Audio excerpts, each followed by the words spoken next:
Vamos a continuar con nuestra miniserie acerca de la teología del dar, que estamos en 2 de Corintios capítulo 8 y capítulo 9. Dijimos, un momento, yo creo que se alcanzan a esperar. Eso es un anuncio no pagado, una propaganda. Habíamos dicho que teníamos el deseo de poder compartir una teología acerca del dar durante este mes de enero, estos 5 domingos de enero, pero nos extenderemos un domingo más debido a la ausencia que tuvimos el domingo pasado. Y el Señor nos ha permitido compartir un primer sermón, que fueron los versículos del 1 al 5, ¿no?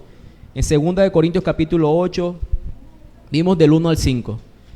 Sencillamente aprendíamos algo de historia, la situación de pobreza de Jerusalén, la situación de pobreza de Macedonia, de la iglesia de Macedonia, pero a pesar de eso vimos cómo Pablo los utiliza de ejemplo en la abundancia de su generosidad. Y vimos 3 características que debe tener el dar del creyente. Primero, que es una respuesta a la gracia de Dios recibida. Segundo, que se hace con gozo a pesar de las diferentes pruebas o tribulaciones. Y tercero, que abunda en generosidad. Ese fue nuestro primer sermón. Nuestro segundo sermón los vimos de los versículos del 6 al 15. Y lo que vimos fueron más argumentos convincentes por parte del apóstol Pablo para incitar a los corintios a practicar la generosidad. Vimos 5 argumentos. Primero, les hizo considerar los dones recibidos en los versículos 6 y 7. Dios les ha dado el conocimiento de Cristo, les ha dado el conocimiento de la salvación. Han podido experimentar diversos dones. Mayor aún, añadan a ese don el don del dar. Ustedes no pueden decir que son creyentes, que creen en la obra de Cristo, creen en la salvación y asimismo no practican el dar. Un segundo argumento fue que dar prueba el amor, que fue el versículo 8. Dar prueba el amor, versículo 8. Un tercer argumento, y decíamos, no existe nada más valioso para tomar la conciencia del creyente y llevarlo por los senderos de justicia que hacerlo meditar en la obra del Evangelio.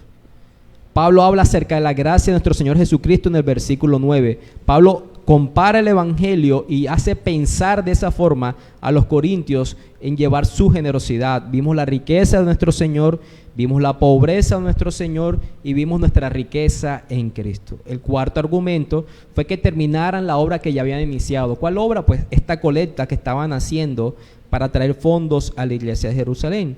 Y el quinto argumento lo vimos en los versículos 13 y 15. Tengan en cuenta la distribución de la economía según la providencia divina. Da, si tú tienes de más, da al que no tiene, porque posiblemente el día de mañana ese que no tiene tenga cuando tú no llegues a tener. Entonces, de eso hayamos aprendido. Hoy vamos a ver los versículos del 16 al 24. Y cada vez que vamos a leer la palabra de Dios, en 15 días no se los olvidó, ¿verdad? Ah, sí se los olvidó, nos ponemos de pie. Nos ponemos de pie. Vamos a leer los versículos del 16 al 24. Recuerden, yo leo del 16 al 23 y unánime leemos el versículo 24. Segunda de Corintios capítulo 8. Segunda de Corintios capítulo 8, los versículos del 16 al 24. Leo para ustedes. Pero gracias a Dios que puso en el corazón de Tito la misma solicitud por vosotros. Pues a la verdad recibió la exhortación, pero estando también muy solícito por su propia voluntad, partió para ir a vosotros. Y enviamos juntamente con él al hermano cuya alabanza en el Evangelio se oye por todas las iglesias. Y no solo esto, sino que también fue designado por las iglesias como compañero de nuestra peregrinación para llevar este donativo que es administrado por nosotros para la gloria del Señor mismo y para demostrar vuestra buena voluntad, evitando que nadie nos censure en cuanto a esta ofrenda abundante que administramos, procurando hacer las cosas honradamente, no solo delante del Señor, sino también delante de los hombres. Enviamos también con ellos a nuestro hermano, cuya diligencia hemos comprobado repetidas veces en muchas cosas, y ahora mucho más diligente por la mucha confianza que tiene en vosotros. En cuanto a Tito, es mi compañero y colaborador para con vosotros. En cuanto a nuestros hermanos, son mensajeros de la iglesia y gloria de Cristo. Juntos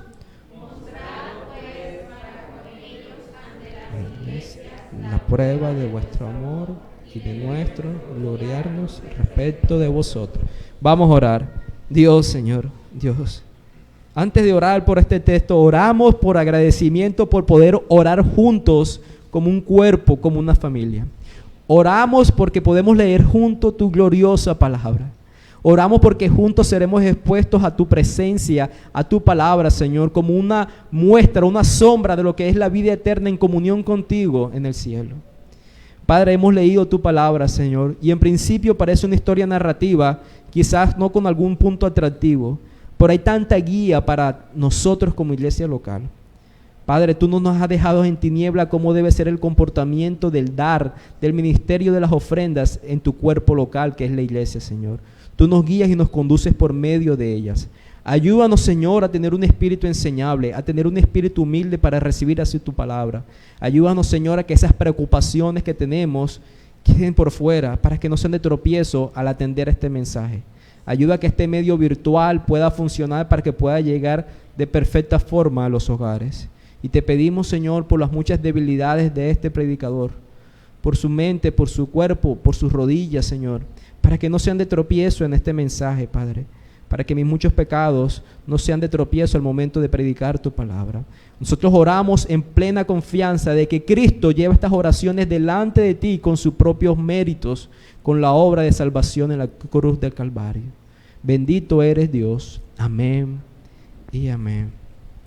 Nunca, nunca, nunca, querida iglesia, hagamos de la oración un ritual o algo cotidiano. Nosotros oramos antes de la predicación porque honestamente buscamos la dependencia de Dios. No es lo que hacemos porque se supone que es lo que debemos hacer, sino con una conciencia de que somos hambrientos, necesitados de la gracia que nuestro Dios provee.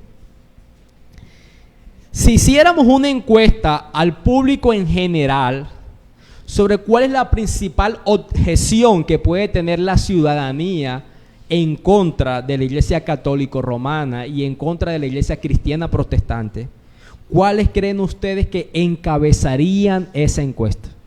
Pudiéramos decir, por la triste historia de los últimos años, que la principal objeción que tiene la comunidad contra el catolicismo romano no tiene nada que ver ni siquiera con asuntos de teología, al igual que contra la Iglesia cristiana, sino una denuncia pública sobre ¿qué? Sobre la cantidad de abusos a niños que se han descubierto en los últimos años para acá y cómo en muchas ocasiones fueron intentados ser opacados, ocultados por el liderazgo de esta denominación. Pero si vamos y preguntamos al público en general sobre cuál es la principal objeción en contra de la Iglesia Cristiana Evangélica, ¿cuáles creen ustedes que sería el principal motivo? Y esto no se hace en el sermón, pero quiero hacer una pregunta abierta. ¿Qué piensan ustedes que es la principal objeción en contra de la iglesia cristiana por parte del mundo afuera? Cualquiera. Todos se lo dan al pastor. Diezmo, dijeron por allá. ¿Qué decías, Guille? Hipocresía, ok. Enriquecimiento del liderazgo. O sea, tiende, sobre todo en primer lugar, y eso sucede allá afuera, es a un asunto del manejo financiero. Cerramos este paréntesis extraño en la predicación de hacerlo participativo. El punto es que es así. El punto es que la mayor objeción del mundo incrédulo es el manejo de los recursos, la forma en que se apropia muchas veces el enriquecimiento de unos pocos o de uno a diferencia del resto de la congregación. Hermanos, y eso no es nuevo, eso sucedía en la iglesia del primer siglo. Pero saben, tenía tanta alegría en mi corazón y tengo tanta alegría y espero que pueda ser para ustedes cuando terminemos, que en la sabiduría de Dios, ahora que estamos estudiando esta teología del dar, Él no nos dejó en tinieblas de cómo manejar estos asuntos. Y en una situación particular de Pablo con la iglesia de Corintio, aprendemos entonces cómo se debe manejar este asunto de las finanzas. Pablo sigue dándole argumentos a los corintios para incitar en ellos, promover en ellos esa generosidad. Ya lo dijimos, el primer argumento fue poner el ejemplo de la iglesia de Macedonia, los primeros versículos. Ya vimos los demás argumentos hasta el versículo 15.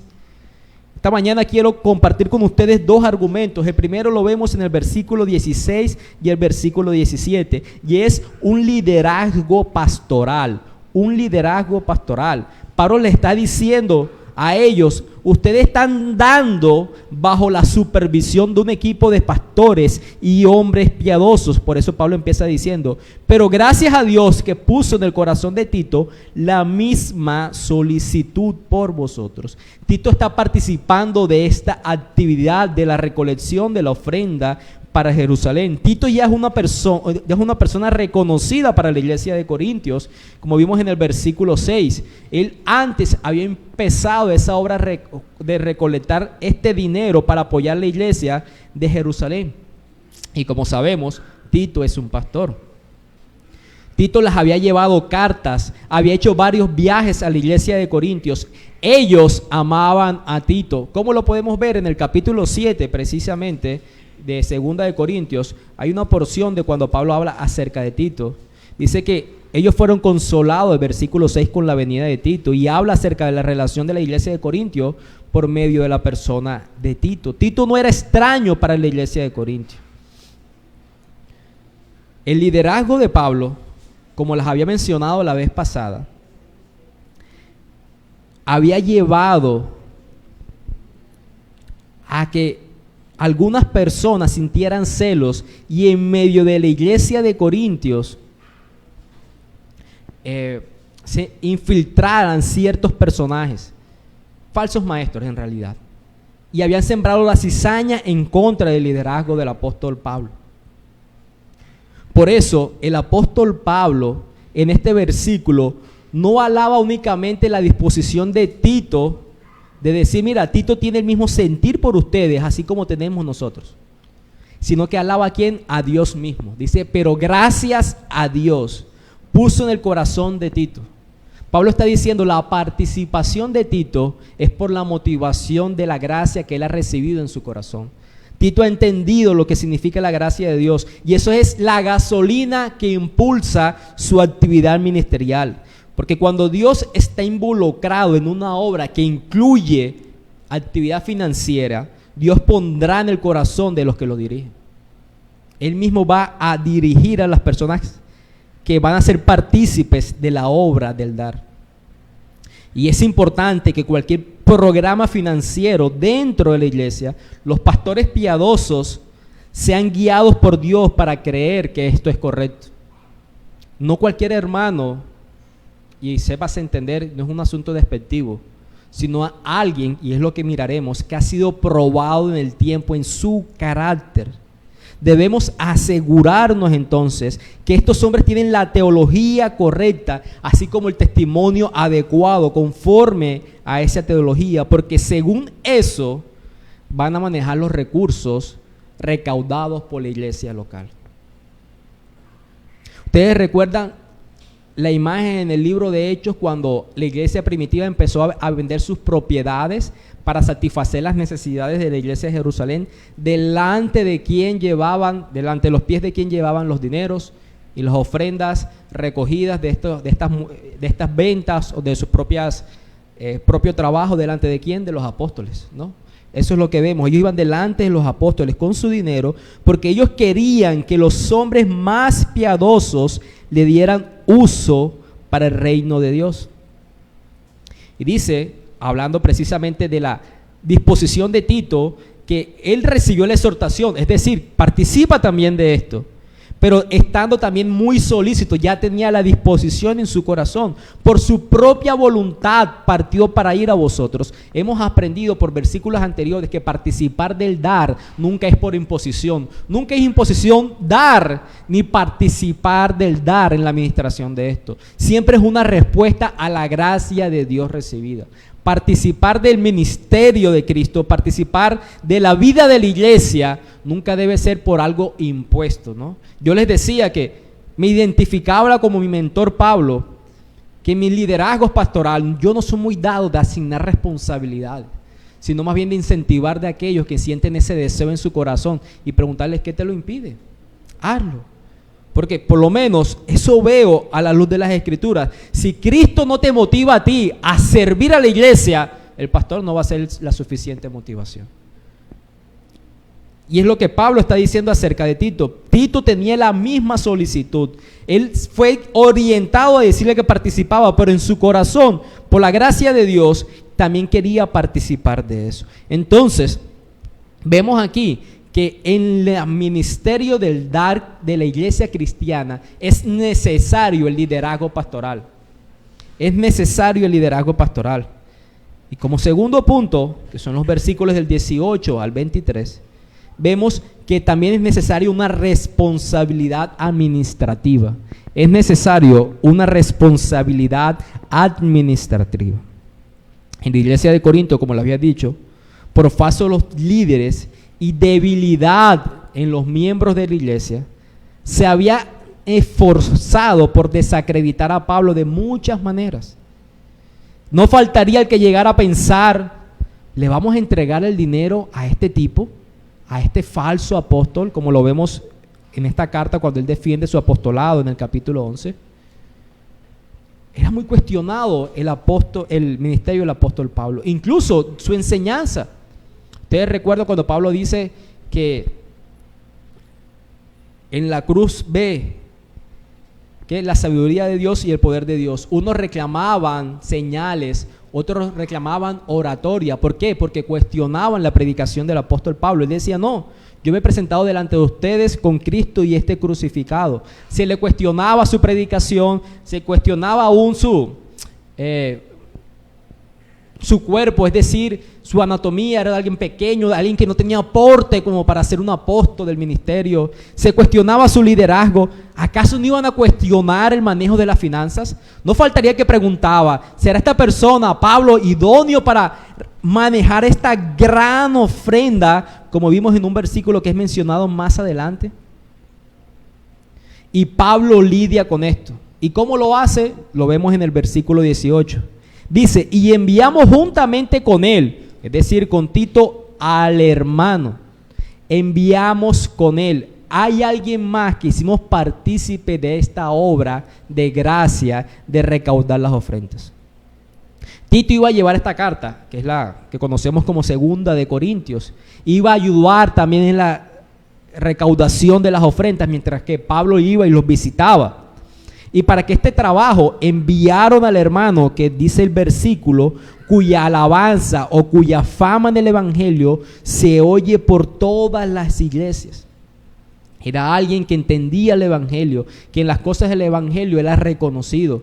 Alguien que trabajaba mucho anunciando las buenas noticias. Era un predicador. No sabemos quién es. No nos dice cuál es el nombre. Algunos se aventuran a decir que Lucas, otros que Bernabé. Pero la Biblia no los dice. Y su pastor no va a responder eso. Esperen que lleguen al cielo para que conozca de quién se trata. Pero la iglesia de Corintios sí lo reconocía. Y eso es importante para ellos. Y vemos que en el Nuevo Testamento el cuidado del dinero y las opciones de cómo gastarlo siempre fueron dadas a los líderes piadosos.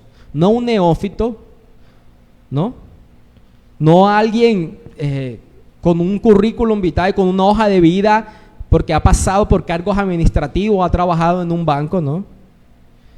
¿Cómo es hoy en día en las iglesias? ¿A quién se le delega la administración de los recursos financieros? Lo más seguro es que es a familiares del pastor. Y hacen de la iglesia, ¿qué? Una empresa familiar. Y los congregantes, ¿qué son? Pues los empleados, los que producen, los que trabajan, los que traen. Pastores, el gerente principal, el CEO, la esposa, los hijos, los cuñados, los yernos, todos están ahí, todos son lucrados de eso. Pero ¿cómo lo hizo Pablo? Pablo no dice que eligieron a un administrador. Pablo no dice que porque era bueno en finanzas fue que lo eligieron, o porque trabajaba en un banco, o porque tuviera su propio negocio. Pablo no dice eso. Pablo dice que era su carácter intachable delante de las iglesias.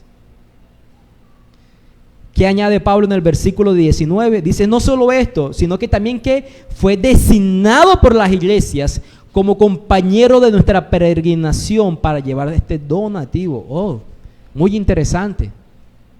¿Ven la sabiduría de Pablo? Y que lo que yo les decía, me alegra ¿Cómo Dios no nos deja en tinieblas en el manejo financiero de la iglesia local? ¿Qué es lo que hace Pablo? Muchos iban a pensar, Tito, que ha sido discípulo mío, se va a utilizar esa palabra, que ni siquiera sé si sale en la RAE, a mangualar, o se va a confabular para tomar de ese recursos y hacerlo a su favor. Designan a un tercero, un supervisor, pero no solamente de confianza de Pablo, confianza de quién, de la iglesia, confianza de la iglesia. Ha sido designado por las iglesias como nuestro compañero de viaje en esta obra de gracia. En esta obra de gracia. Pablo sabía que la perspicacia y la maldad de aquellos perseguidores de él daba aún para pensar que el buen testimonio de Tito podía ser manchado. Podía ser manchado. Y no iba a dar ocasión de estos fondos para dañar el testimonio de Cristo, así como de Tito. No es un hombre elegido por sí mismo, sino un hombre elegido por las iglesias. Y las iglesias designaron a otro varón idóneo. Y lo hacen no porque no se pueda confiar en Pablo o en Tito, porque hermano, se podía confiar en Pablo, ¿no? Yo creo que si supiéramos y Pablo estuviéramos, no sé, la posibilidad de tener a Pablo aquí, a una obra milagrosa, usted no necesitaría mucho tiempo para confiar en las enseñanzas de Pablo, ¿no? Por su carácter probado en muchos textos a través de las Escrituras. Se podía confiar en Pablo, se podía confiar en Tito. Entonces, ¿en quién no se podía confiar? No se podía confiar en las personas que buscaban destruir a Pablo. Entonces, si Pablo iba a estar solo con Tito, esas personas aún iban a seguir sembrando la cizaña de que Pablo había buscado a alguien cercano a él que no denunciara al momento de hurtar las ofrendas recaudadas. Poniendo personas imparciales es que Pablo soluciona este problema, y personas designadas por la misma iglesia, porque ellos estaban administrando esta obra de gracia, administrando esta obra de gracia. Y al final del versículo 19, Pablo añade una meta doble, por lo cual han decidido poner un tercero que participara en esta obra de la recaudación de los fondos. Al final del versículo 19, Pablo dice: nosotros administramos esto, ¿por qué? Para la gloria del Señor y para demostrar vuestra buena voluntad. Una meta doble para tener a otra persona que participara. En pocas palabras, Pablo está mostrando el cuidado de su administración de estos recursos, la responsabilidad al dar cada paso, porque el nombre de Cristo está en juego. Pablo no se toma este asunto a la ligera. El nombre de Cristo está en juego, y Pablo va pensando en cada una de las opciones que pudieran ser de tropiezo para la misma iglesia. Los asuntos financieros exigen honestidad. El amor al dinero produce toda clase de males, corrompe al mundo, pero también corrompe a personas dentro de la iglesia. No somos ajenos de situaciones de mal manejo de fondos en personas dentro de la congregación. Y en el versículo 20, Pablo es supremamente claro de por qué está actuando en conjunto. Tiene la autoridad apostólica para decir: soy apóstol de Cristo, yo voy a hacer esto solo. Pero él es supremamente claro por qué decide actuar en conjunto. ¿Para qué? Para que nadie nos censure en cuanto a esta ofrenda abundante que administramos. Un año de recaudar ofrendas para llevar a la iglesia de Jerusalén. Un año de recaudar ofrendas en diferentes iglesias gentiles. Imagínense en el monto financiero de un año de recaudar ofrendas en una población como la de Corintios, que era prosperada económicamente. Pablo está diciendo: hemos tenido cuidado de que nadie nos desacredite en esta generosa ofrenda. Y desde el mismo inicio del ministerio de Pablo con los corintios, ya la gente murmuraba de lo que Pablo pudiera hacer con las finanzas. Miren ahí en el capítulo 11, versículo 7. ¿Qué dice Pablo? Pablo dice: pequé yo humillándome a mí mismo para que vosotros fueseis enaltecidos por cuantos os he predicado el evangelio de Dios en balde. Y después de forma irónica dice, he despojado a otras iglesias recibiendo salario para servirlos a vosotros. Y en el capítulo 12, versículo 14, Pablo dice, he aquí por tercera vez estoy preparado para ir a vosotros y no os seré gravoso, porque no busco lo vuestro sino a vosotros, pues no deben atesorar los hijos para los padres sino los padres para los hijos. Yo no voy a hacer una carga para ustedes. Pablo del mismo inicio, incluso en la primera carta de Corintios, vemos que Pablo les dice, cuando tuve necesidad, los hermanos de Macedonia me dieron para mis propias necesidades. Pablo se cuidó mucho en este tema de las finanzas con la iglesia de Corintios. Desde el mismo inicio que esta obra fue plantada, la cizaña en contra de Pablo estuvo a la orden del día. Pablo sabía que muchas personas intentaban desacreditarlo, censurarlo.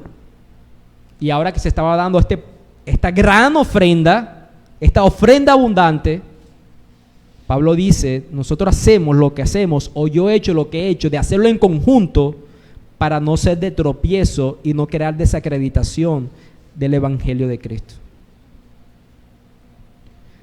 La forma de actuar y cuidadosa, responsable que Pablo tenía, deja ver que siempre estuvo todo tiempo bajo críticas. Tenía tantos enemigos que querían destruirlo y querían sembrar cizaña en el uso del dinero que Pablo le estaba haciendo a la iglesia. ¿Y por qué toda esa precaución? Porque Pablo dice en el versículo 21, hemos procurado hacer las cosas honradamente. Hemos procurado hacer lo que es incuestionable, lo que es honrado, lo que es honorable. Y Pablo además añade, no solo delante del Señor, sino que también delante de los hombres. Un momento, Pablo, ¿cómo así? Si mi conciencia está libre delante de Dios, los demás que piensen lo que quieran pensar de mí. ¿O solamente el pastor piensa así? ¿Ustedes también han pensado así? Si yo estoy bien con Dios, no me importa lo que piensen los demás. Pero oh sorpresa, Pablo no piensa así. Pablo ha dicho, hacemos las cosas que son honorables delante del Señor, pero también delante de los hombres. Incluso Pablo lo dice en Romanos capítulo 12, versículo 17, Pablo dice, consideren lo bueno delante de todos los hombres. Delante de todos los hombres. Pablo no piensa así. Y realmente es importante no pensar así. ¿Saben por qué? Porque debemos procurar eliminar toda sospecha de los enemigos del Evangelio. Y lo hacemos siendo responsables financieramente y abiertos para que la gente pueda ver nuestra honestidad. Yo no sé cuántos de ustedes han notado, y muchas veces ha pasado en esta iglesia, a mí siempre me ha alegrado, y es algo que el liderazgo de esta iglesia lo sabe, que durante las escuelas, durante las alabanzas, durante la oración de la confesión de pecados, durante el momento de las ofrendas, algún hermano que está sirviendo aquí conecta con el pasaje que se va a predicar sin que sepa qué es lo que yo iba a predicar. ¿Qué estaba diciendo Edward? En la tarde hay una reunión de miembros, que es la reunión de rendición de cuentas financieras, donde exponemos a los miembros de la iglesia lo que se hace con los recursos de esta iglesia, desde la ofrenda que el pastor recibe, desde lo que se invierte en la planta física, en lo que se da para otros tipos de necesidades. ¿Por qué? Porque buscamos entonces, y es importante no solo estar bien delante de Dios, sino ser honestos delante de los hombres para acabar toda sospecha de los enemigos del Evangelio. Lo hacemos responsable financieramente, pero lo hacemos abiertamente, no tenemos que ocultar. Donde usted y yo nos congregábamos antes, ¿cuál fue la pregunta con la que usted se vino siempre? Usted no se vino pensando, ¿será que estos hermanos entenderán el Evangelio algún día? ¿Será que el Señor va a rescatar más almas? Eso estuvo usted en algún momento en el corazón, y quizás todavía tiene. Pero lo que usted lo trasnochaba, lo intrigaba, ¿qué era? ¿Cuánto será el salario del pastor? ¿Cuánto será el salario del pastor? ¿Cómo es posible que conozcamos más del salario del presidente de la República y de los congresistas de nuestra nación que delante de los líderes espirituales de nuestra iglesia local? ¿No? Eso debería hacernos pensar. Y Pablo toma una precaución adicional. Iglesia, ven cómo actúa Pablo en el manejo de las finanzas, que es un modelo bíblico para que como iglesia podamos practicar. ¿Cuál es la precaución adicional que Pablo toma? Versículo 22. Enviamos también con ellos a nuestro hermano. Menciona otro aquí. Ya no solo es Tito, ya no solamente aquel hermano que tiene buen testimonio por su predicación, sino a un hermano más. Y dice, cuya diligencia hemos comprobado repetidas veces en muchas cosas. Es un tercer integrante de esta obra de gracia, de la recaudación de fondos, y lo describe lleno de elogios, ¿no? Él ha sido comprobado en muchos aspectos. Es una persona diligente, es alguien confiable. Ha sido puesto a prueba de muchas maneras y en todas ha tenido deseo de ayudar. Y no solamente eso, también dice que este personaje, este hermano, dice que había escuchado muchas cosas de lo de Corinto y ahora mucho más diligente por la mucha confianza que tiene en vosotros. Quizás en las visitas de Tito, que Tito era un mensajero entre la iglesia de Corinto y Pablo, quizás en esas visitas este hermano escuchaba de la buena noticia, de la obra del evangelio en la familia de los corintios. Todo lo que Dios estaba haciendo en estos hombres donde abundaba el don de la predicación, donde muchas personas profetizaban, predicaban el evangelio y la gracia de Dios estaba permanente. Y él dijo, yo quiero participar de ellos, yo quiero estar delante de ellos, y se conocía la diligencia de ellos. ¿Ven? Una persona que delegada por Pablo, pero que es delegada porque tenía la convicción en su corazón. Por eso yo les decía, yo veo un modelo de Pablo trabajar con aquellos que tienen iniciativa como respuesta de la gracia de Dios operada en el corazón del creyente. Él mismo tenía deseo, confianza de participar en esto. Pablo resume a este equipo de líderes en el versículo 23. Tenemos a Tito y tenemos a dos hermanos más. ¿Cómo lo resume? Dice, en cuanto a Tito, es mi compañero y colaborador para con vosotros. Es alguien que ha trabajado junto a mí para beneficios de ustedes.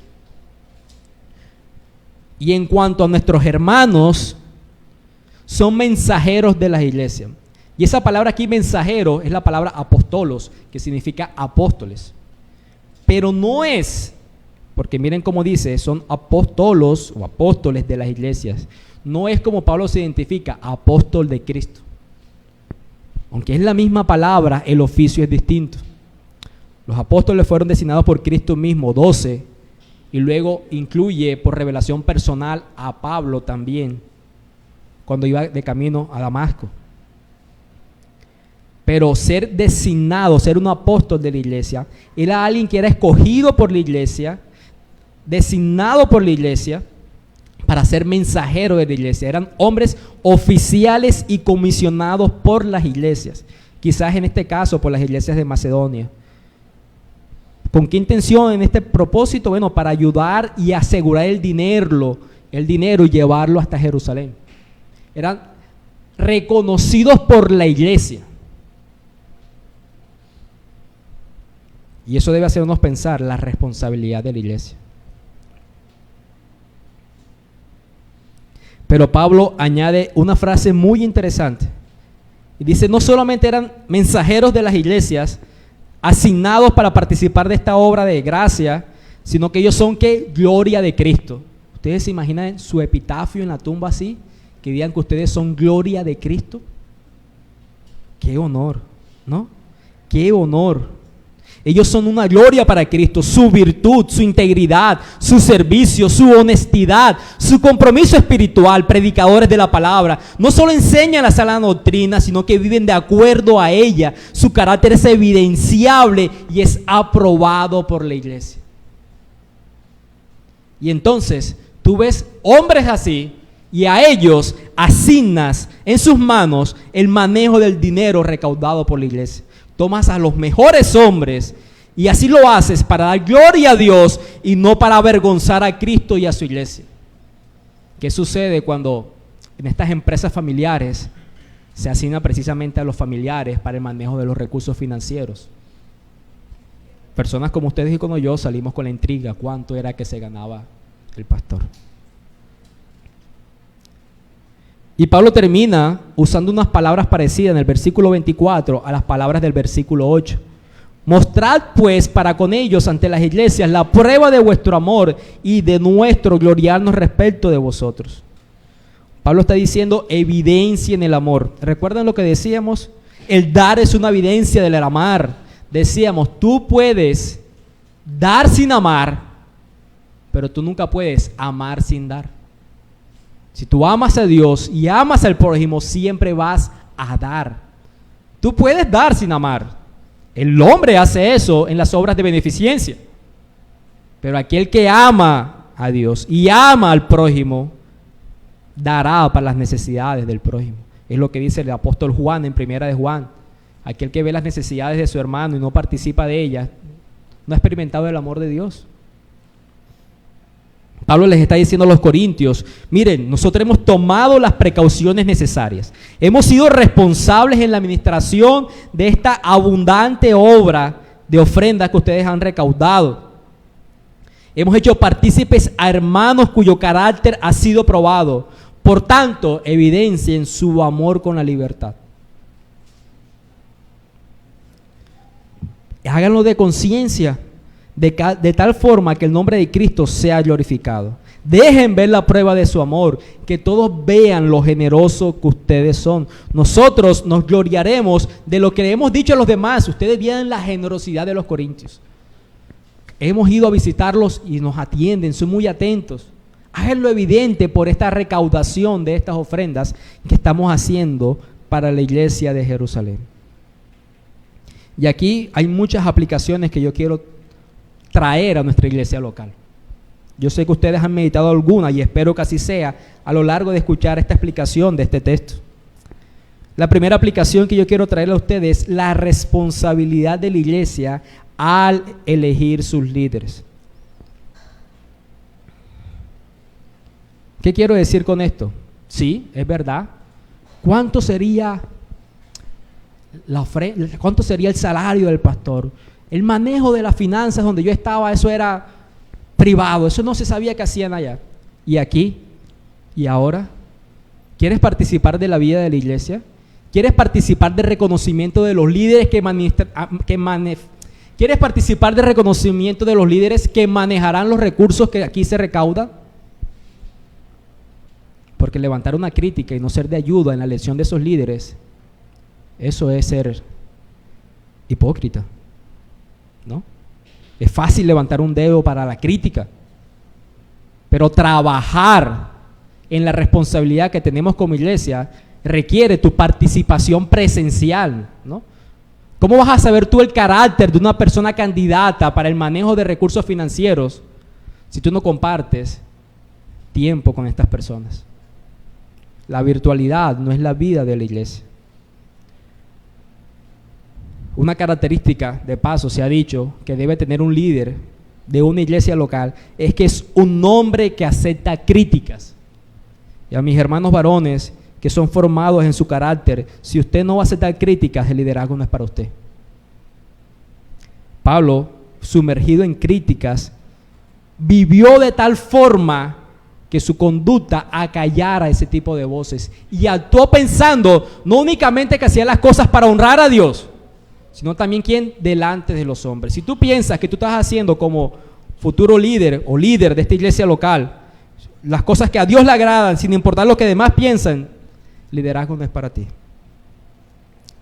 Una segunda aplicación sería la responsabilidad y la integridad en el manejo financiero.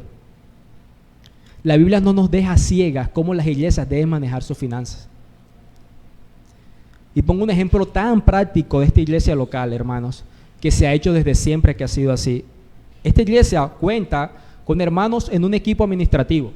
Tiene una cabeza que es el diácono, así mismo como el pastor, porque a la luz de este texto nos damos cuenta que los pastores no son excluidos de la actividad financiera, sencillamente también participan supervisando, como lo hacen también los diáconos en la toma de algunas decisiones.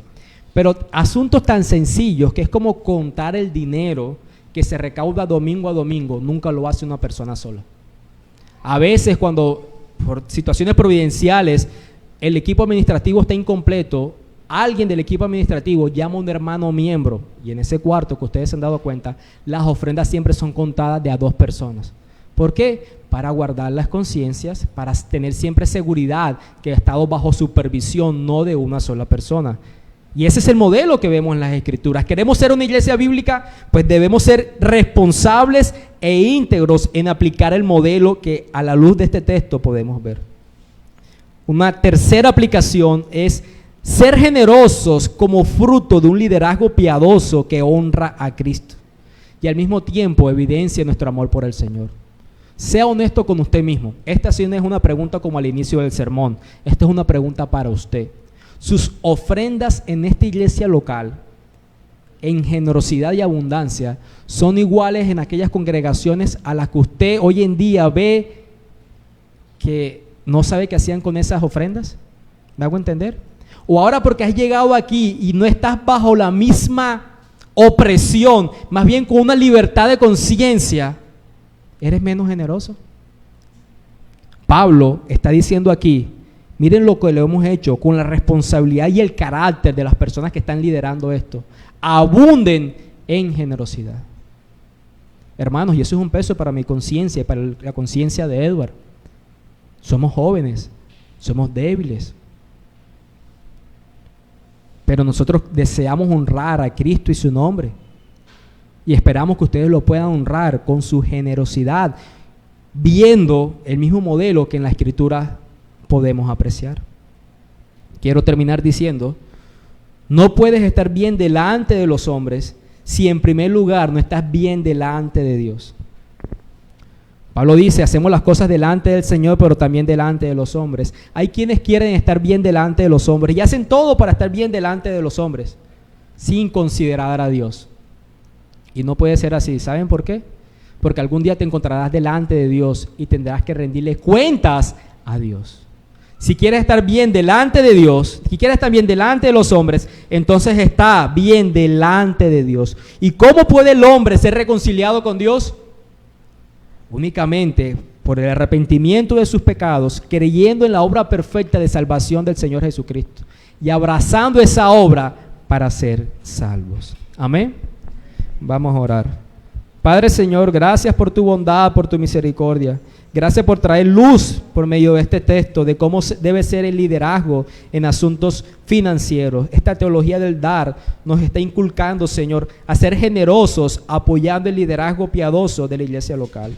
Nos llama a la responsabilidad de la escogencia de los líderes de nuestra iglesia local.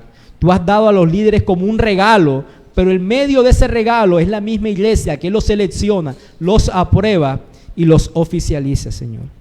Padre, te pedimos también que guardes el corazón de liderazgo de esta iglesia, que hagamos las cosas para honrar tu nombre delante de ti, pero también teniendo en cuenta la conciencia de los hombres, siendo honestos, íntegros y abiertos al manejo financiero de esta iglesia local. Bendito seas, Dios. Amén y amén.